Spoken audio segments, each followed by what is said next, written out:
So as I said, Dr. Jim Ippolito, who's a professor here in environmental soil health, and myself will be serving as moderators today. Also, we have Riley K. Putoff, who's our A&R educator in Shelby County, helping to monitor, and Manbir Rikar, who is our assistant professor in soil fertility and nutrient management. So also our presenters today, Dr. Fernanda Krupek. Dr. Krupek is an assistant professor in our Department of Horticulture and Crop Science. Her research interests include urban food systems and urban agroecology. And our second presenter will be Dr. Jeff Hattey. Jeff is a professor in the School of Environment and Natural Resources at Ohio State. His research focuses on soil management, soil science education, animal waste management, urban soil, and urban agriculture. So we're super excited to hear from both Dr. Krupek and Dr. Hattey today. Great. Thank you so much. Yeah, good morning, everyone. Thank you all for joining today's webinar. Thank you, Heather, for the introduction. And so today we're going to be talking about soil health more through the lens of urban agriculture. So I'm very excited to be here today.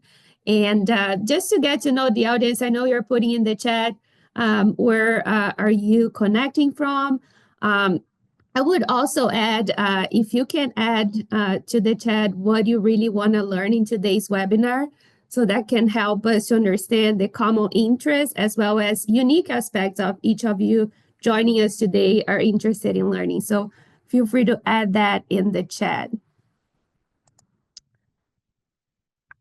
So yeah, I joined Ohio State fall 2023 as an urban food system horticulturalist, and part of my career journey was focused on soil health management, especially my prior role at University of Nebraska-Lincoln, where I worked with growers on addressing their soil health related challenges. So as someone new to Ohio and to the diversity of soil regions here in the state, I was posed with this question when I started. So what do Ohio soils and Buckeyes have in common? So anybody has any guess here on what the answer might be? So if you want to add that in the chat.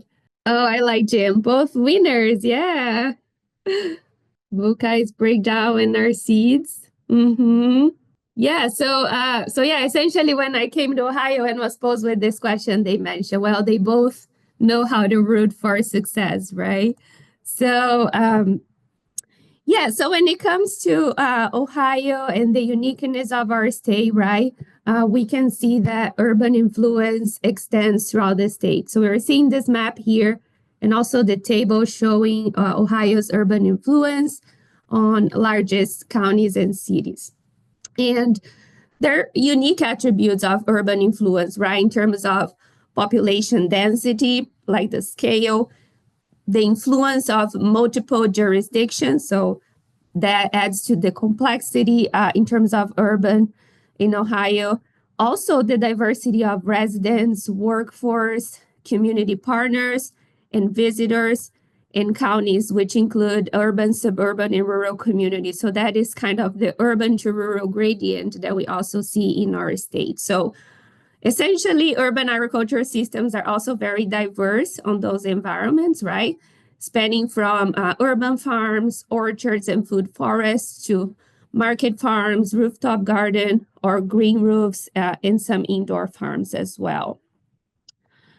So I have been fortunate to work with several colleagues and collaborators here working in different capacities to advance urban agriculture in Ohio.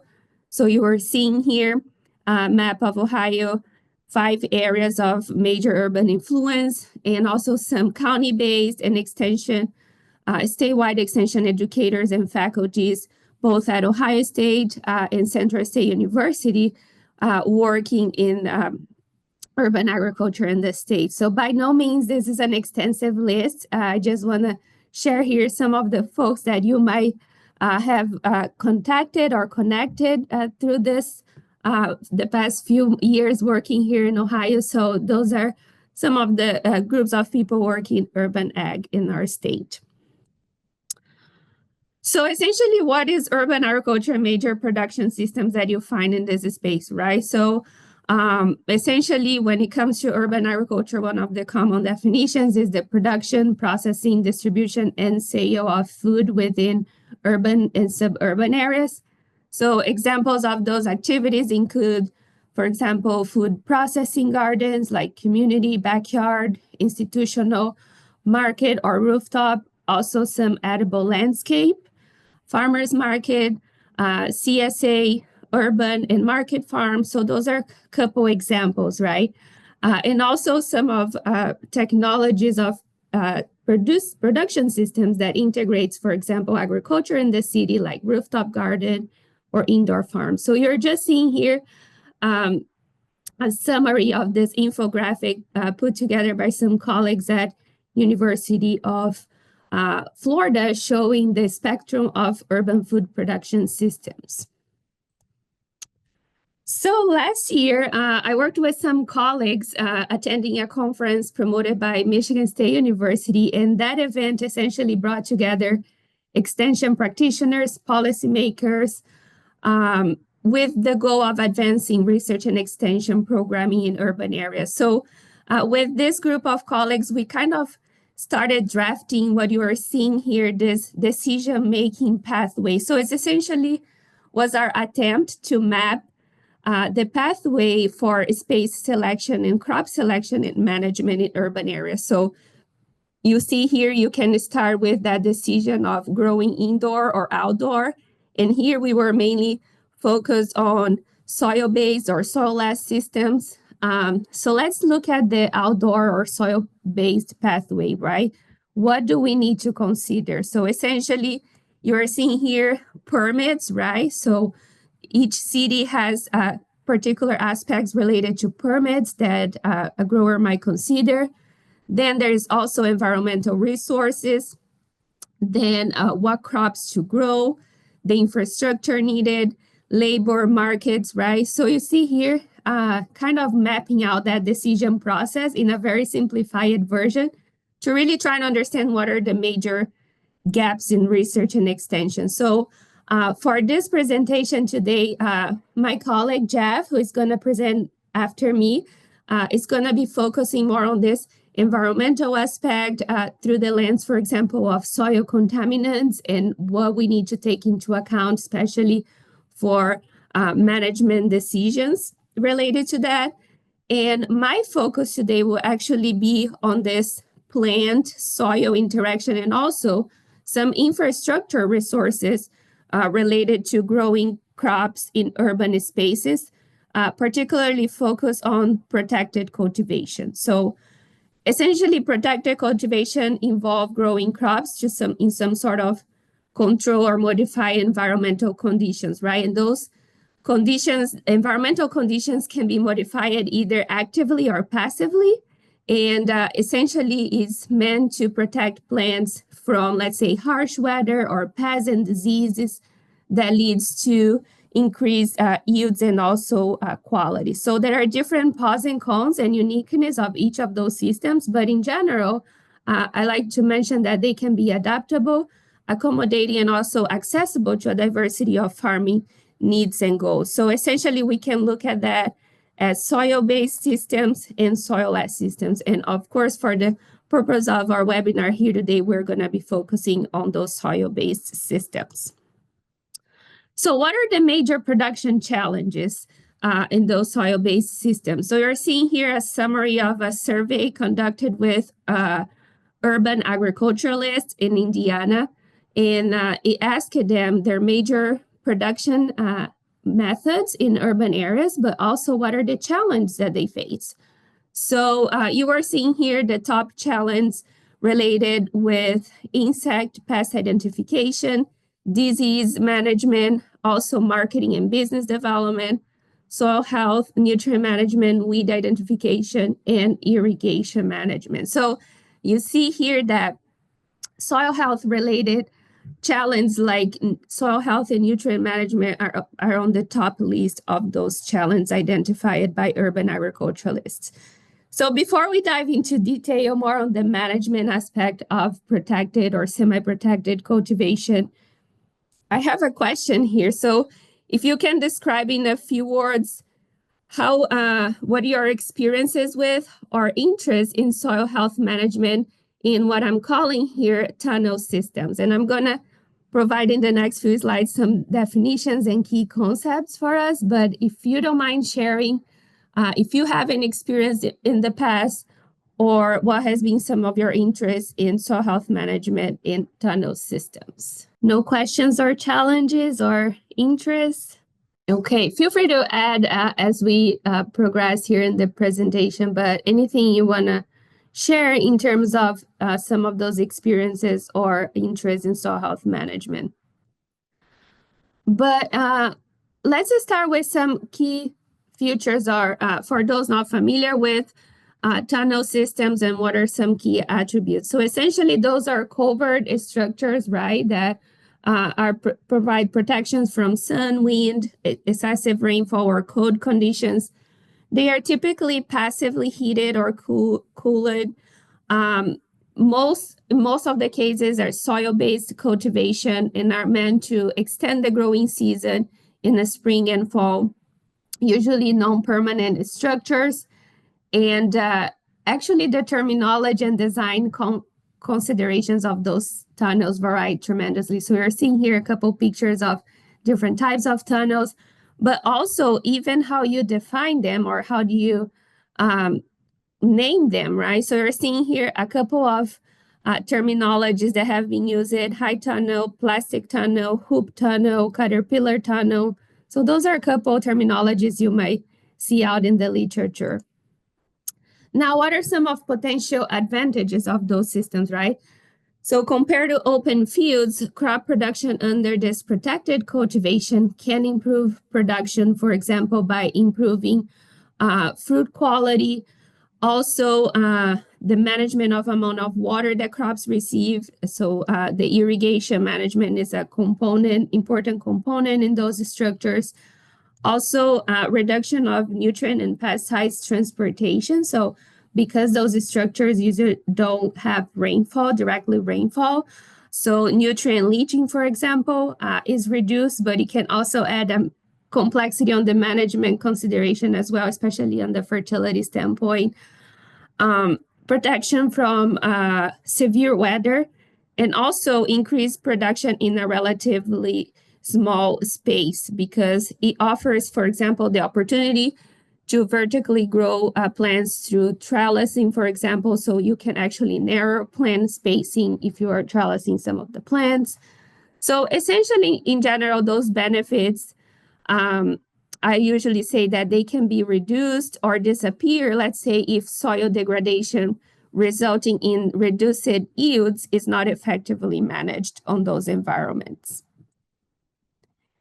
So some of the potential disadvantages includes, obviously, you are extending the growing season, so there will be additional labor requirements at work early in the summer, later in the fall for growers adopting those structures.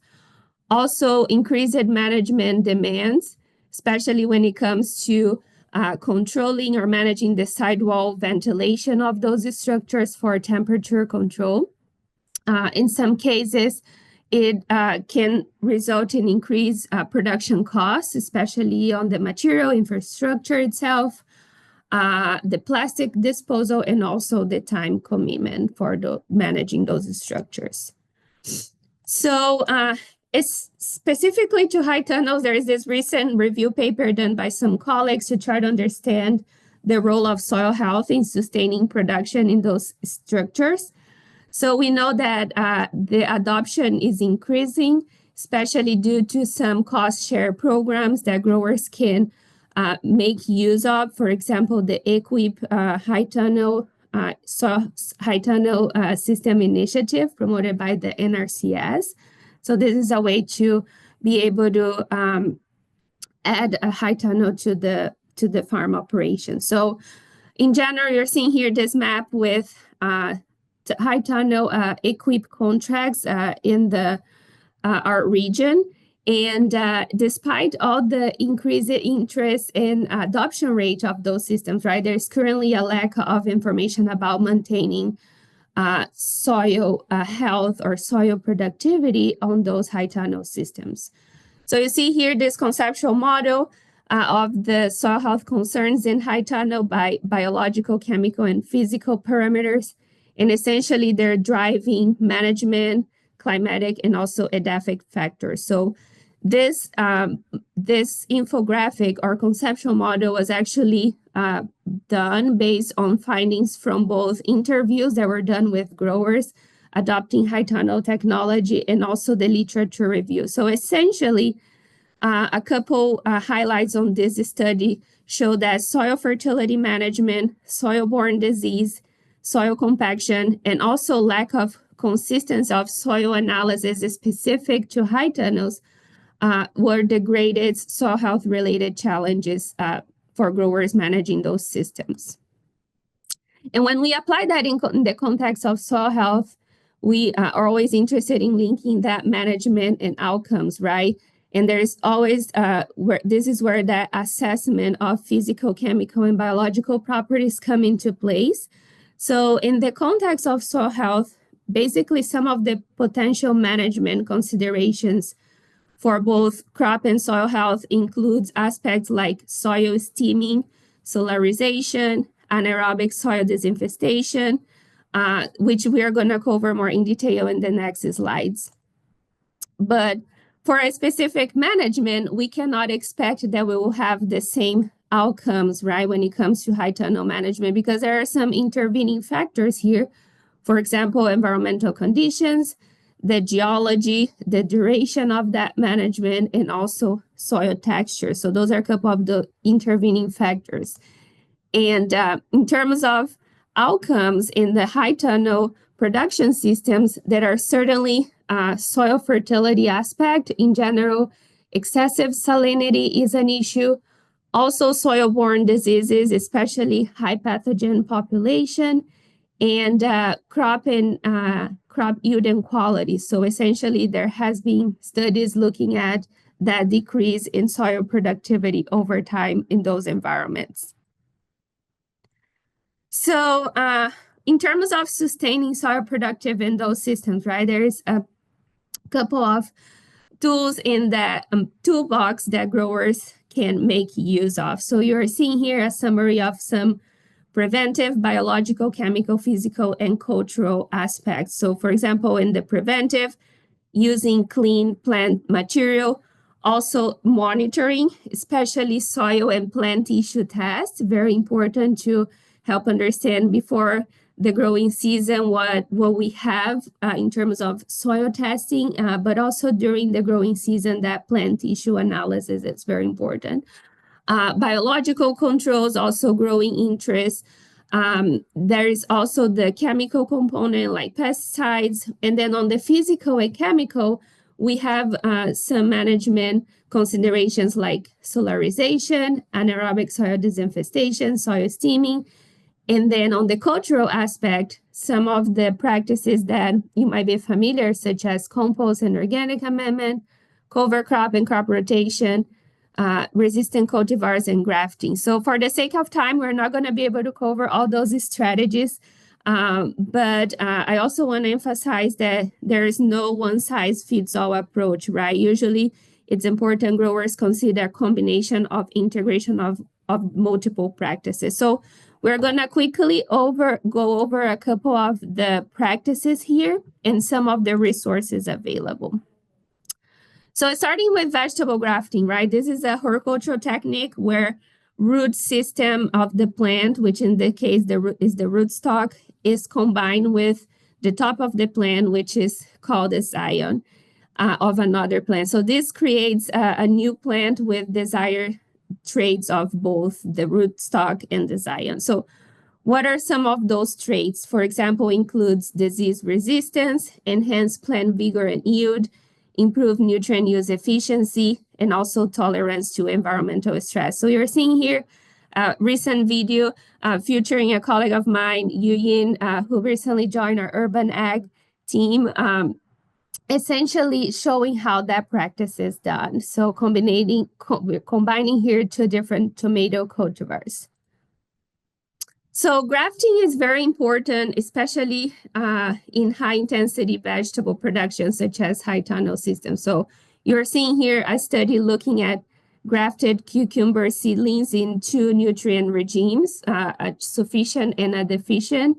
And essentially, this study showing the nitrogen absorption and utilization of grafted cucumber seedlings as part of the study. So in the last part here, you see that even in a nutrient deficient environment, when we add squash rootstock, you see a larger or a better structure of the root system in those grafted plants. Also, in terms of salinity, we know it's an issue in high tunnel, so salt tolerance and sodium accumulation was part of a study here looking at cucumber shoot and root system, also in grafting plants. So you see here grafting cucumbers into pumpkin rootstock. This is what this study was showing. It's a common practice that leverage the pumpkin salt tolerance and disease resistance to improve that cucumber performance, especially in challenging conditions like salt salinity issue in high tunnel systems. And then a third case here for the grafting is in the context of suppressing diseases caused by soil-borne pathogens.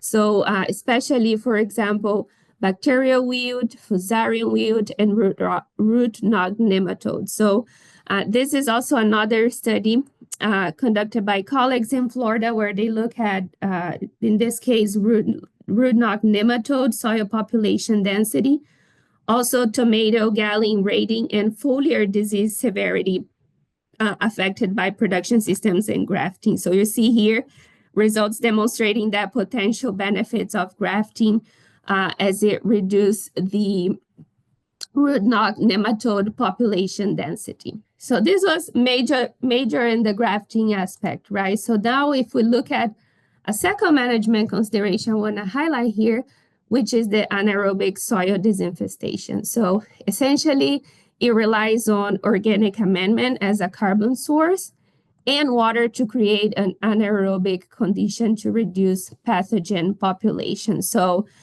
it's essentially a three-step process where we add carbon source, usually agricultural byproducts like molasses or weed meats, and then irrigation to create that saturation with water, and then tarping. So if you are interested in learning more details on how that practice can actually be done, I included here the video of a workshop that was done and led by Anna Teston, which is a research plant pathology with USDA ARS, and that was done in collaboration with colleagues at Central State University, so showing how that anaerobic soil disinfestation can be done in high tunnel. And there's also some research done by colleagues here at OSU looking at the agricultural byproducts and also cover crops as anaerobic disinfestation carbon sources for managing soil-borne diseases. So it's a evolving research area too, where there is interest in understanding other products that can be used as carbon sources, right? Because the wheat meats is usually commonly used, but there is interest in understanding what are some other carbon sources that can be used. And finally, I'll cover briefly here the crop rotation. This is also another aspect that growers can use, especially in high tunnel management. So very important to consider rotation out of crop families and also take into account planting date and succession planting needs and different rooting depths. So here is a recent study looking at crop rotation effects on yield and chemical composition of edible vegetable growth in high tunnel. So the rotation in this study included successive cultivation of pumpkin, romaine, lettuce, broad bean, and hot pepper, and also leek and leaf parsley. So you see here a summary of the composition, yield, and also quality of each of those vegetables based on the crops that was grown before it. So in this particular study, the control was a plot without plants, sown for green manure covered with black polyethylene fume during their cultivation. So you see here the effect of green manure on yield and chemical composition of edible parts of vegetable plants. So like for some crops like pumpkin, we see, for example, turnip preceding pumpkin resulted in high pumpkin yield in kilograms per plant. Whereas for the other crops, like the broad bean or the hot pepper, we didn't see that improvement in terms of the crop rotation improving yield. So a couple of crop rotation considerations, right, that growers might consider starting in the spring with cool season crops, right? Those that will have fewer days to maturity. So for example, radishes, kale, carrots, those are some considerations for early spring. Or growers could also consider warm season crops that would take longer to mature, right? So those are a couple considerations. But in this case, if we start early in the spring, a row cover may be required depending on the soil temperature. Then as we transition to summer, certainly crops that can withstand higher temperature, like cucumbers, tomatoes, melons, and in this case, water irrigation is key, especially due to high temperatures. And then a transition to autumn is a good time to grow cold crops such as broccoli and cauliflower in those cool season crops with fewer days to maturity. And then in the winter, maybe a good time to have cover crops to build that soil organic matter in high tunnel systems. And also many cold hardy crops can also be grown, but additional row cover might be required. So this is usually called the shoulder season, right? There are a couple limitations here in terms of soil temperature, especially affecting germination of direct seed crops. Also important to consider the day length, depending on where you are in the state. And that will affect certainly that days to maturity, right? So usually one of the common recommendations could be add at least 25% to that main season days to maturity when planting in that fall.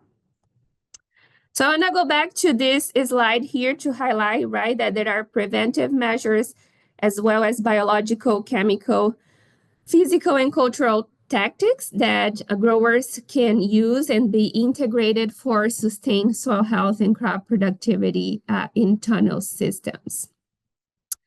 And I want to finish the talk here just by sharing some ongoing research projects and also upcoming information that we will soon have available to share with you in terms of soil health management. So some of the groups of students working in our team, especially as it pertains to soil health management, we have Amy, who you're seeing here in this picture, who is working on understanding single and combined impacts of cover crop and compost in high tunnel and low tunnels. I also have Israel, a PhD student who is starting a project focusing on irrigation management in vegetable and cut flowers and high tunnel systems. Also, Perry Forbes, who is going to start this fall a project looking at black soldier fly composting. So those are some of the projects that are being implemented in our campus student farm, in which I serve as one of the advisors supporting students' hands-on learning and training in food and farming systems. So if you're interested in some of those topics, please feel free to reach out. But yeah, so some take-home messages here. We know that there is this interest in attention towards locally grown crops, right? We know Ohio is a unique space in terms of urban influence, and crop production in those tunnel structures is becoming increasingly popular, especially because of the need for extending that growing season to meet some of the local demands. And when it comes to crops and soil management practices, use it within those structures. There is some challenge related to soil resource depletion This certainly compromised the ability of those environments to ensure quality and long-term system sustainability, right? So it's important that soil management receive greater importance when it comes to high tunnel management. And growers can benefit from several biological, chemical, physical, and also cultural practices, especially if integrated for sustaining soil health and crop productivity on those structures. So with that, I'll thank you for your time. And if you have any questions, please let me know. I'm also leaving my contact information here, and I appreciate your time. Great. Thank you so much, Fernanda, for sharing all those great things. I do believe there is at least one question in the Q&A. So next up, we have Dr. Jeff Hattey. We just want to follow up on some of the great presentations that have been presented so far this semester, and just a little bit different perspective on it. And using this diagram and this image that Fernando had worked on, a lot of what we've done thus far this semester has really focused over here on this big gray area in the biological. And there's nothing, and that's not inherently wrong. This is no knock on any of the presentations that have happened before. It's just that when we look at soil biology, frequently it's the one that comes to mind for most individuals as they are thinking about what happens relative to soil health. And much of that is because it is tied closely to oftentimes plant production, but also many of our uses when we think about how we utilize soil in the from an ecological perspective in a natural setting. It does relate back to what is the impact on biology of the system. So as we're thinking about ecosystem services. So what I'm going to focus on today is a little bit more on the physical and the chemical aspects of soil health. And looking at it, I'm going to address, I'm going to touch base a little bit on some of the management and the outcomes and the impact of those outcomes. But I'll just tell you up front that this presentation we don't have enough time to go into the management and outcomes of every one of the issues that we may see in an urban soil or in that urban environment, just because each one of oftentimes what we consider issues, or frequently we refer to contaminants, each one of them has its own prescription relative to how we move forward and address it. All right. Again, just thinking about what is an urban soil. Well, it's a soil that's been altered by human activity related to land development, road construction, and we could just put et cetera, et cetera. And here we see, this construction occurring on a city lot where they're putting in a new business or maybe a residence there. And when we take a look at properties, and I just want to put urban soil in context for you guys, all right? The properties that make a soil easy to develop for a property development organization, they're putting in a new strip mall, or they're putting in your housing development where you guys live, all right? The same properties that make it great for that development, it's relatively flat, there's few impediments, it drains well. All of those things are typically associated with what we consider prime farmland, if you look at how NRCS classifies that. Well, I just want to put this in perspective for you, because over the last 40 years, really since we started the CRP program back in the mid-'80s, NRCS has done a fairly good job of doing a survey or an inventory on how we use our land across the U.S. And what we know is that about 11 million acres of farmland, and a lot of this is what we would consider prime farmland, has been converted into urban development. All right. Now, what is 11 million acres? All right. Just to put that in perspective, 11 million acres is approximately all of the agricultural cropland in Ohio. So if you want to think about that, we've taken essentially all of Ohio's cropland across the United States and turned it into housing developments, strip malls, and roads and drainage facilities. So we've taken that much of our, our best agricultural production land and turned it into urban areas. Well, I'm not going to say that's bad. It's just because, we all want a decent place to live, but that's been the impact. All right. Definition of urban soil is, or if we take a look at urban soil health, it's just that capacity of a soil to function as a vital living ecosystem so that it sustains those plants, animals, and humans. And so that's really talking about those ecosystem services. All right. Now, one of the things that we have is an opportunity, excuse me, is that our urban soils are in close proximity to a large percentage of our population in the United States. And so as a result, this can provide an opportunity for education of that population about the value of urban soil health and urban soil management. So our challenge is how do we grab a hold of that, all right, and seize that opportunity. So I just want you guys to just look for a second at this photograph here, and I'm not going to ask for a lot of responses here, but I want you guys just to think about this, right? Because so often we go about our day and how often do we really stop and think about what am I seeing here, right? And whether I'm out in my garden, my field, I'm teaching, I'm driving down the road, so frequently we're busy, thinking about, the next meeting coming up, or, I wonder who just texted me, et cetera. We fail sometimes to just stop and observe, right? And that's one of the important qualities, both as as scientists, those of us who are really working in scientific research and et cetera, is really stopping and thinking about what we see. And I would say to you, and I realize that, in some ways I'm talking to the choir here, but certainly when we take a look at soil, it's that unique interface, right? Where, the fancy word there is pedosphere, but it's really where when we think about the earth, wind, and fire and water all come together, because we've got the minerals, the biology, the atmosphere, water, all of those things come together in this really unique resource. And so when we think about our urban soil and what we have to work with, that's one of those things that we can bring to our urban population, is just how unique this resource that surrounds them every day is, and how important it is for their existence.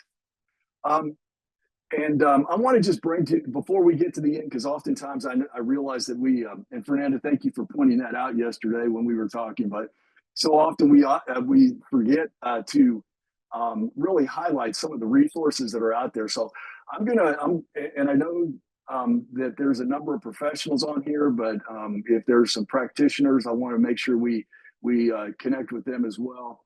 But looking at the urban soil resources is how many resources that are available. There's an urban soil primer, and this one really does focus on how many resources are available or the resources that are available for those who are planning. So this is going to be your local officials. It's really just an intro. So if you're working with a local government and or local government officials and they need some resources, this would probably be a great place to start and provide them with some background information. There's another one over here.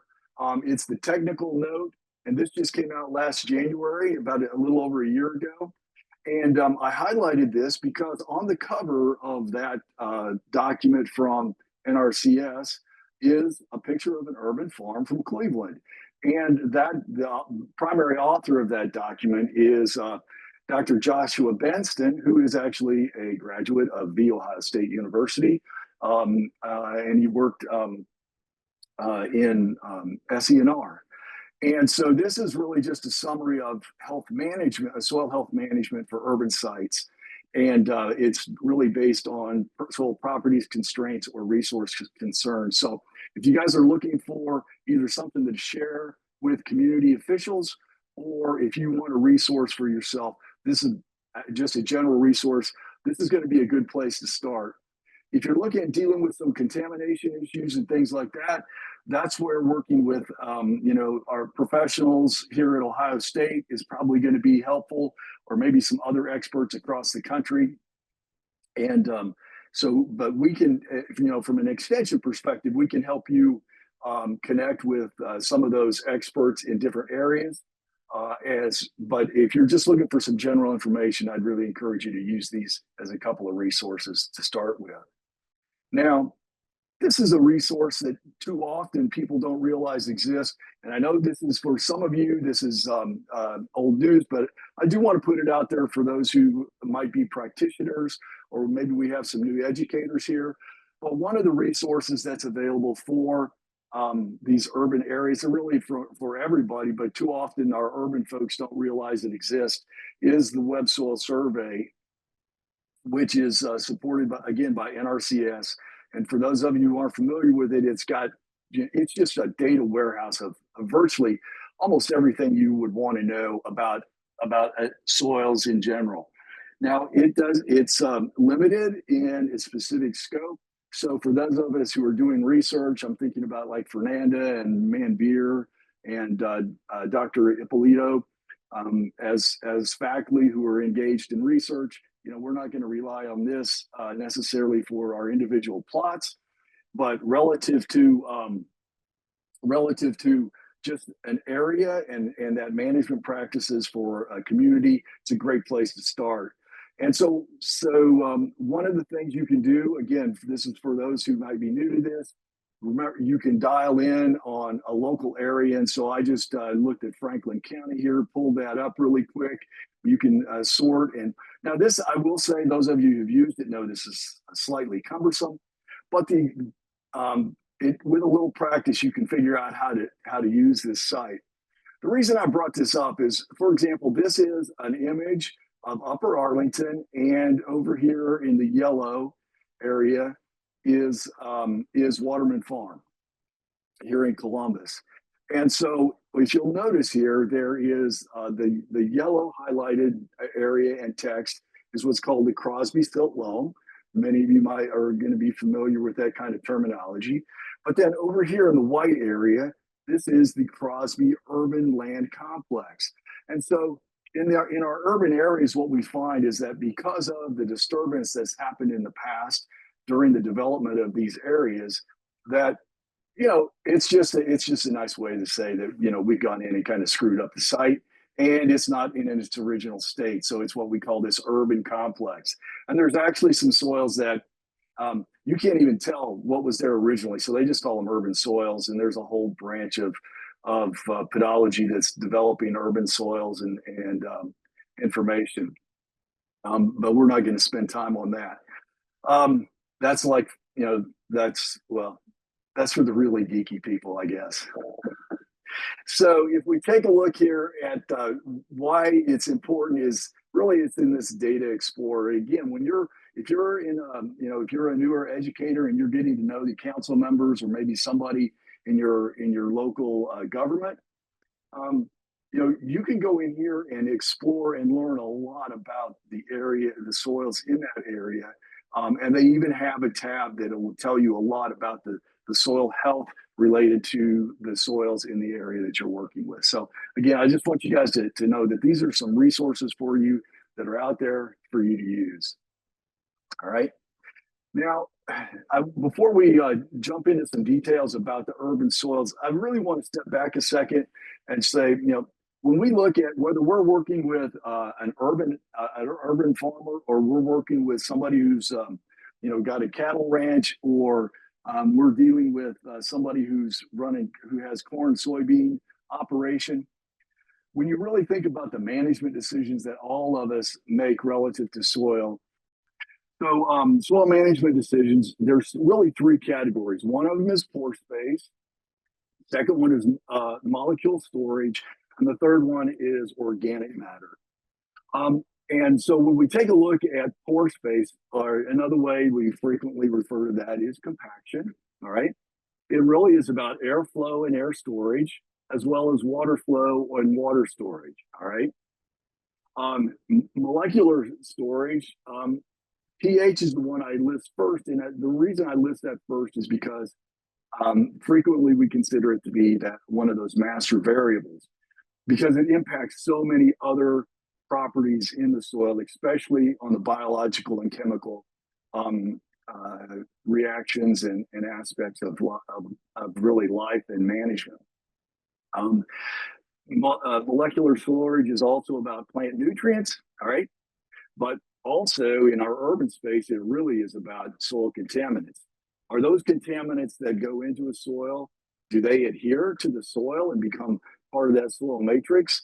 Or do they are they repelled, or they do not, they don't adhere to the soil particles, and then they move on through the soil profile into the groundwater?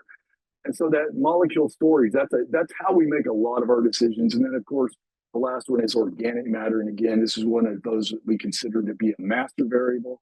Why? Because, and these are why that we spend so much time on it in some of the previous presentations, is because it's the energy, it's really the energy for the biological engine that drives much of life that we know on the terrestrial organisms. Organic matter also influences what we call soil compaction. Technically, we call that bulk density. It affects molecular storage.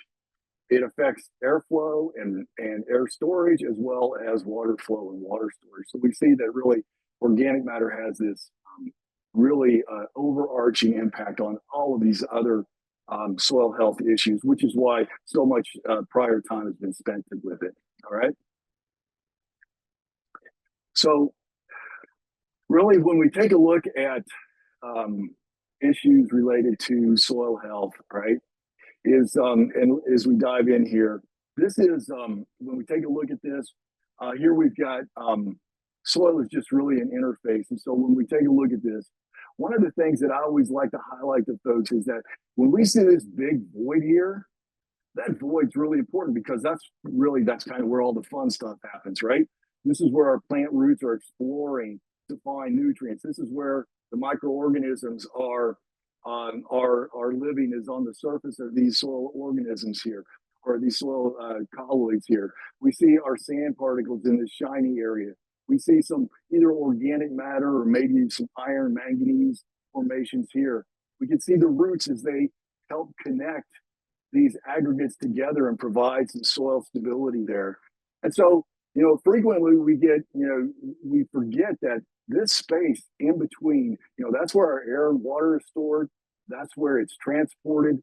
That's where the microbes are living. That's where our plants are living. And it's really, as we think about it, as we look at these other issues, this is what we're managing right here. If we look at it again, just looking at from a perspective of urban soils, there's the big ones are going to be chemical, and it has to do with, physical. It has a lot to do with compaction, chemical accumulation of non-native or materials that have been brought in. Okay, here we actually see some salt accumulation on these colloids, and then biological. What's the impact on the biological system? When we take a look at this, when we take a look at major issues with urban soils, when I take a soil that's been in production agriculture and I convert it over into an urban soil, one of the major things we do is we try to smash all of those pores that we were looking at that are so important for that biological activity. So we get this great equipment out there. We put water on it, and then we run back and forth and smash it as much as we can. Engineers love doing that, all right? Agriculturalists hate doing that, right? And so what we're doing is we're really adjusting when we look at that ratio of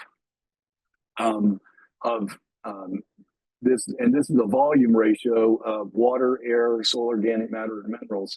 And we're really increasing the percentage that's in minerals and we're trying to decrease the amount that's in air and water. Well, that has really long-lasting implications, all right? You can see here, this is actually the road at the edge of a hayfield right here.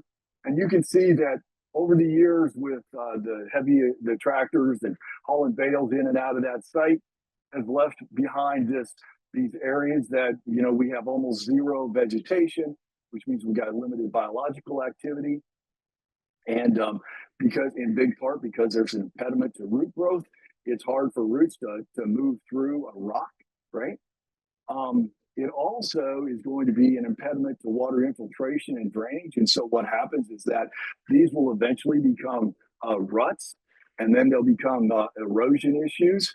And it's the same thing we see in our urban spaces as well, as we have more and more impervious asphalt and other surface materials, including compacted soil. We increase the amount of water that's moving off the surface and has to be addressed with our stormwater management, right? There's also a huge decrease in gas exchange in the atmosphere. This picture that you see right here, this is actually a picture I took many years ago. And this is actually a wheat field. And where you see my knife right here, what happened in this wheat field is that these roots went down in this is actually the roots of this wheat plant went down. They hit this zone right here, and they started growing sideways.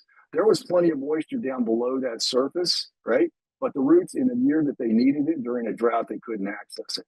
And that's what happens, especially in our urban spaces where we have this compaction, these compaction zones.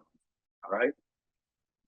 Another major issue related to urban soils is contamination. Many of you recognize that plume from the East Palestine area, but those are not the only contaminants that exist in our urban sites. This one got lots of publicity, and so it was very prominent. Excuse me. And here we were concerned about semi-volatiles and dioxins and things like that. But there are so many products out there that we have to be concerned about relative to contamination. From an organics perspective, this is actually a petroleum site. This looks like it's a high organic matter site. It's only high organic matter because that's a petroleum spill there that had been there for years and years. So between the salinity and the oil that's present, you know, there's almost no vegetation growing there. Here's an example of our waste management. Virtually all of our waste from our urban areas is being land applied or buried. Okay, so with the organics, and I'm going to wrap up here because I know we're right at our time, a little past, and my apologies. But here, this looks like this is a high organic matter soil. It's actually not. That is petroleum. And at this site, that petroleum had been in the ground for approximately 80 years. This was actually an oil site that was contaminated in about 1920, and we took those pictures in the late 1900s, or excuse me, about 1999, 2000. So that oil was sticking there, and you can see there wasn't a lot of plant growth. There was also a lot of salts associated with that. So those are contaminants. These are similar contaminants that we find in many of our urban areas, our downtown industrial areas, especially where we have many of our underrepresented families and communities, as well as underserved communities. And so these are issues in our urban areas. Here, this other one is an issue with everyone because this is actually land application of our biosolids. And so most of our wastewater treatment facilities across our communities land apply their biosolids in many of our agricultural lands. And so this is actually an urban impact as well because, and I think especially about some of our smaller urban communities, is that if we can't land apply biosolids, the cost of handling our daily sanitation waste that comes from, I'm just sorry, but from our toilets, excuse me, it's going to go through the roof because then we have to incinerate it or landfill it. And both of those are very, very expensive options. All right. When we look at contaminants, here's the big thing that we generally are interested in. What are the concerns for human health? Now, as you can see, this is actually one of my grandsons, and he's well on the way to becoming a soil scientist, as you can tell. In fact, one of his favorite things is to go in the backyard and dig a hole. All right. And so when I think about what are the human health considerations for this little guy, well, it's how is that taken in, right? What are the risks? We have to do a risk assessment. Dr. Nick Basta has done a lot of work in this area for several contaminants. All right. Dr. Ippolito has been involved with many studies, especially related to biosolids, and I know he's currently involved with a number of issues related with PFAS, which we see over here. And so we have to think about what's the pathway that is taken into our body. Does it come in through our water? Does it come in through our toilet paper? All right, there's PFAS in your toilet paper, folks. I'm sorry. Again, biology's messy, right? It's on our food. It's on our floss sticks, right? We also have to take a look at, all right, it's there, but is it there in a significant amount, right? Is it soluble or what's the mobility? And so no two contaminants have the same management strategies because each one of them is different. All right. And I'll just real quick, for example, if we think about something like heavy metals like arsenic and lead, which are common in Ohio. All right. Lead, very soluble, or excuse me, very insoluble in soil.